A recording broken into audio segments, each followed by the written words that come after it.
നമസ്കാരം. Raf talk ഫുട്ബോളിലേക്ക് അവർക്കും സ്വന്തം. ജമാൽ മുസിയാലയ്ക്ക് എന്താണ് സംഭവിച്ചത്? വീണ്ടും അദ്ദേഹം കുഴഞ്ഞു വീണിരിക്കുന്നു. RB ലൈപ്സിഗിനെതിരെയുള്ള മത്സരത്തിനിടയ്ക്ക് അത് സംഭവിച്ചിരുന്നു. അന്ന് വന്ന വിശദീകരണം കടുത്ത ചൂടും അങ്ങനെയുള്ള പ്രഷറൊക്കെ കാരണമാണ് അദ്ദേഹം വീണതെന്നായിരുന്നു. എന്നാൽ ഇന്നലെ ഐഡൻഹേമിനെതിരെയുള്ള മത്സരം 2-4 ബയൺ വിജയിച്ചു. പ്രീ സീസൺ അവസാനിപ്പിച്ച കളി. പക്ഷേ ആ കളിയിൽ അദ്ദേഹം മറ്റൊരു താരത്തിൻ്റെയും കോണ്ടാക്റ്റ് ഇല്ലാതെ ഗ്രൗണ്ടിലങ്ങ് വീഴുകയായിരുന്നു. ഫെയിൻ്റ് ആയി വീഴുകയാണ് ചെയ്തത്. ബോധരഹിതനായിട്ട് വീഴുന്ന ഒരു കാഴ്ചയാണ് നമ്മൾ കണ്ടത്. എന്താണിത് സംഭവിക്കുന്നത് എന്ന് സ്വാഭാവികമായിട്ടും ആരാധകർക്ക് ആശങ്കയുണ്ട്. ഒരു 2-3 ദിവസത്തിനിടയ്ക്ക് വീണ്ടും താരത്തിന് ഇത് കളിക്കളത്തിൽ വെച്ച് തന്നെ സംഭവിച്ചിരിക്കുകയാണ്. അപ്പോൾ ആ ഒരു ഘട്ടത്തിൽ അദ്ദേഹത്തിൻ്റെ താരങ്ങൾ അദ്ദേഹത്തെ കവർ ചെയ്ത് നിന്നു. മെഡിക്കൽ ടീം വന്നു, അദ്ദേഹത്തെ പരിശോധിച്ചു. അദ്ദേഹം പിന്നെ സ്വയം എഴുന്നേറ്റ് പുറത്തേക്ക് പോവുകയാണ് ചെയ്തത്. അപ്പോൾ ആ ഘട്ടത്തിൽ ബയൺ മ്യൂണിക്കിൻ്റെ മാക്സ് എബ്രലിനോട്, ബയണിൻ്റെ സ്പോർട്ടിംഗ് ഡയറക്ടറാണ്, എന്താണ് സംഭവം എന്ന് ചോദിക്കേണ്ടായി. അപ്പോൾ ബിൽഡിന് നൽകിയ സ്റ്റേറ്റ്മെൻറ്റിൽ അദ്ദേഹം പറഞ്ഞത് ജമാൽ തന്നെ തുറന്നു പറയും, അധികം വൈകാതെ ജമാൽ തന്നെ കാര്യങ്ങൾ തുറന്നു പറയും, ഞങ്ങൾക്കറിയാം എന്താണ് ഇതിലെന്താണ് ഉള്ളത് എന്ന് ഞങ്ങൾക്കറിയാം, പക്ഷേ ഈ കാര്യം തുറന്നു പറയാൻ നല്ലത് ജമാൽ തന്നെയാണ്. അദ്ദേഹം ഇപ്പോൾ ലോക്കർ റൂമിലാണ്, അദ്ദേഹത്തിൻ്റെ ഡ്രസ്സ് മാറിക്കൊണ്ടിരിക്കുകയാണ്, അതിനുശേഷം അദ്ദേഹം വരും, കാര്യം പറയും എന്നൊക്കെയാണ് പറഞ്ഞിരുന്നത്. എന്ന് പറഞ്ഞാൽ ഒരു ക്ലാരിറ്റി അദ്ദേഹത്തിൻ്റെ വാക്കുകളിലുണ്ടായില്ല. പക്ഷെ പിന്നീട് വിശദമായിട്ട് തൻ്റെ സോഷ്യൽ മീഡിയ പ്ലാറ്റ്ഫോമുകളിലൂടെ ജമാൽ മുസിയാല തന്നെ തനിക്ക് എന്താണ് സംഭവിച്ചുകൊണ്ടിരിക്കുന്നതെന്ന് പറയുകയുണ്ടായി. അദ്ദേഹത്തിൻ്റെ വാക്കുകൾ നമുക്കൊന്ന് അദ്ദേഹം പറയുന്നു. ആദ്യമേ പറയട്ടെ, എല്ലാം സുഖമായിരിക്കുന്നു. എല്ലാറ്റിനും ഉപരിയായി നിങ്ങളുടെ സന്ദേശങ്ങൾക്കും നിങ്ങളുടെ സപ്പോർട്ടിനും ഞാൻ വളരെയധികം നന്ദിയുള്ളവനാണ്. നിങ്ങളിൽ പലരും ആശങ്കാകുലരാണെന്ന് ഞാൻ മനസ്സിലാക്കുന്നു.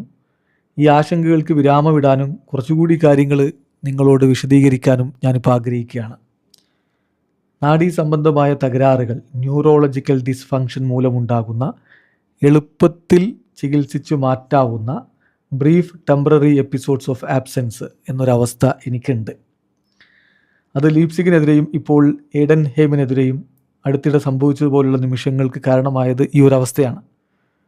ഒറ്റ നോട്ടത്തിൽ ഇത് കാണുമ്പോൾ ഭയം തോന്നും എന്നെനിക്കറിയാം. എന്നാൽ എന്നെ സംബന്ധിച്ചിടത്തോളം നിലവിൽ ഇതിപ്പോൾ എൻ്റെ ഡെയിലി ലൈഫിൻ്റെ ഭാഗമാണ്. ഈ കാര്യത്തിൽ എനിക്ക് ഏറ്റവും നല്ല ചികിത്സ ലഭിക്കുന്നുണ്ട്. എനിക്ക് വലിയ ശുഭാപ്തി വിശ്വാസമുണ്ട്. ഞാൻ ഒപ്റ്റിമിസ്റ്റിക്കാണ്. FC ബയേണും അതുപോലെ തന്നെ എൻ്റെ പ്രിയപ്പെട്ടവരും എപ്പോഴും എൻ്റെ കൂടെയുണ്ട്. അവരുടെ സപ്പോർട്ടാണ് എന്നെ മുന്നോട്ട് കൊണ്ടുപോകുന്നത്. ഇതല്ലാതെ മറ്റാരോഗ്യ പ്രശ്നങ്ങളോ അപകട സാധ്യതകളോ ഇല്ല എന്നതാണ് എനിക്ക് ഏറ്റവും ഇമ്പോർട്ടൻ്റ് ആയിട്ട് നിങ്ങളെ അറിയിക്കാനുള്ളത്. എക്സ്പേർട്ട് ഡോക്ടർമാരുമായുള്ള കൃത്യമായ കമ്മ്യൂണിക്കേഷനിലൂടെയും അവരോടുള്ള കൂടിയാലോചനകളിലൂടെയും ഈ ഒരു ചലഞ്ചിനെ എങ്ങനെ നേരിടാം എന്ന് ഞാൻ മനസ്സിലാക്കിയിട്ടുണ്ട്. അതായത് ഇതിൽ നിന്ന് രോഗമുക്തിക്ക് ഏറ്റവും കൂടുതൽ സഹായിക്കുന്ന കാര്യം ഞാൻ എന്താണോ ചെയ്തുകൊണ്ടിരിക്കുന്നത് സാധാരണ പോലെ ദൈനംദിന ജീവിതം നയിക്കുക എന്നുള്ളതാണ്. എന്ന് പറഞ്ഞാൽ ഫുട്ബോൾ കളിക്കുക. എൻ്റെ അഭിനിവേശം ഫുട്ബോളിനോടാണ്, അത് മുന്നോട്ട് കൊണ്ടുപോവുക. അതിൻ്റെ അങ്ങനെ ഒരു തീരുമാനം എടുക്കുമ്പോഴുള്ള എല്ലാ കാര്യങ്ങളും, എല്ലാ ഉത്തരവാദിത്വവും ഞാൻ ഏറ്റെടുത്തിരിക്കുന്നു. മൊത്തത്തിൽ എനിക്ക് ഇപ്പോൾ പ്രശ്നങ്ങളൊന്നുമില്ല. ഞാൻ റൈറ്റ് പാത്തിലൂടെ തന്നെയാണ് മുന്നോട്ട് പോയിക്കൊണ്ടിരിക്കുന്നത്. നിങ്ങളുടെ ഈ വലിയ പിന്തുണയോടെ എൻ്റെ ടീമിനോടൊപ്പം വിജയങ്ങളും കിരീടങ്ങളും നേടുന്നത് തുടരുക എന്നതാണ് ഈ ഒരു ജേണിയിൽ എൻ്റെ ഏറ്റവും പ്രധാനപ്പെട്ട കാര്യം. ഇതെന്നെ കൂടുതൽ നന്നായി മനസ്സിലാക്കാൻ നിങ്ങളെ സഹായിക്കുമെന്ന് ഞാൻ കരുതുന്നു. അതേസമയം ഈ ഒരു സബ്ജക്റ്റ് എൻ്റെ അടുത്ത സുഹൃത്തുക്കൾ, ക്ലബ്ബ്, അതുപോലെ എക്സ്പേർട്ടുകൾ എന്നിവരുമായിട്ട് മാത്രം അവരുടെ പരിധിക്കുള്ളിൽ സൂക്ഷിക്കാനാണ് ഞാൻ ആഗ്രഹിക്കുന്നത് എന്നും നിങ്ങൾ മനസ്സിലാക്കുമെന്നും പ്രതീക്ഷിക്കുന്നു. വളരെയധികം നന്ദി, സ്നേഹത്തോടെ എന്ന് പറഞ്ഞുകൊണ്ടാണ് ജമാൽ മുസിയാല ഈ ഒരു കുറിപ്പിടുന്നതെന്ന് പറഞ്ഞാൽ അദ്ദേഹം വളരെ കൃത്യമായിട്ട് തൻ്റെ ഒരു അസുഖാവസ്ഥ ആരാധകരോട് പറഞ്ഞിരിക്കുന്നത്. അതായത് ഒരു ന്യൂറോളജിക്കൽ ഡിസ്ഫങ്ഷനാണ് തനിക്കുള്ളത്. ചില ഘട്ടങ്ങളിൽ ഇങ്ങനെ സംഭവിക്കാം. അപ്പോൾ അങ്ങനെ അദ്ദേഹം ഫെയിൻ്റായിട്ട് വീഴാനുള്ള സാധ്യത ഉണ്ട്. അത് അദ്ദേഹത്തിന് നേരത്തെ അറിയാം, ക്ലബിനുമൊക്കെ അറിയാമെന്നാണ് ഇതിൽ നിന്ന് നമുക്ക് മനസ്സിലാക്കാൻ കഴിയുന്നത്. അപ്പോൾ ഇതിൽ നിന്ന് മുക്തനാവാൻ വേണ്ടിയിട്ടുള്ള ചികിത്സയും മറ്റു കാര്യങ്ങളൊക്കെ അദ്ദേഹത്തിന് ലഭിച്ചുകൊണ്ടിരിക്കുന്നുണ്ട്.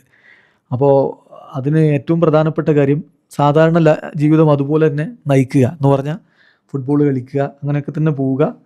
അപ്പോൾ അദ്ദേഹം ഇനിയും ടീമിനോടൊപ്പം കളിക്കാനും കളി തുടരാനും ഒക്കെ ആഗ്രഹിക്കുന്നു. പക്ഷേ ഇങ്ങനെയൊരു അവസ്ഥ അദ്ദേഹത്തിന്, മെഡിക്കൽ കണ്ടീഷൻ അദ്ദേഹത്തിന് ഉണ്ട് എന്നുള്ളത് അദ്ദേഹം തുറന്നു പറയുന്നു. വീഡിയോ അവസാനിക്കുന്നു. ഫുട്ബോൾ ലോകത്തെ കൂടുതൽ വിശേഷങ്ങളുമായി റഫ് ടോക്സിൽ എത്താം.